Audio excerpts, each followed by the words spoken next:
எழுத்துக்களின் பிறப்பு. ஒவ்வொரு உயிர்களுக்கும் பிறப்பு என்பது இயற்கை. அதுபோல் தமிழ் எழுத்துக்களுக்கும் பிறப்பு உண்டு.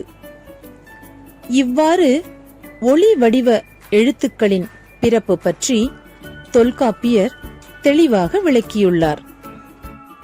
வயிற்றில் இருந்து காற்று தோன்றி அது மார்பு, கழுத்து, தலை இவற்றில் தங்கி பல், உதடு, நாக்கு, மூக்கு, அன்னம் ஆகிய உறுப்புகளால் தூண்டப்பட்டு அனைத்து எழுத்துக்களும் தோன்றுகின்றன.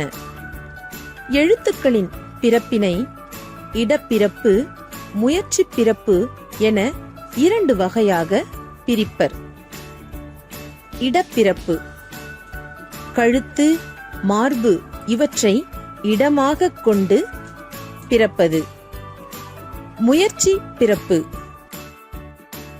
நாக்கு, உதடு இவற்றின் முயற்சியால் நடப்பது.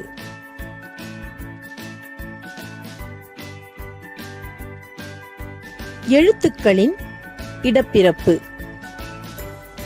உயிரெழுத்துக்கள் 12ம் இடையின எழுத்துக்கள் 6ம் கழுத்தை இடமாக கொண்டு பிறக்கின்றன. வல்லின எழுத்துக்கள் 6ம் மார்பை இடமாக கொண்டு பிறக்கின்றன. மெல்லின எழுத்துக்கள் 6ம் மூக்கை இடமாக கொண்டு பிறக்கின்றன. ஆயுத எழுத்து தலையை இடமாக கொண்டு பிறக்கிறது.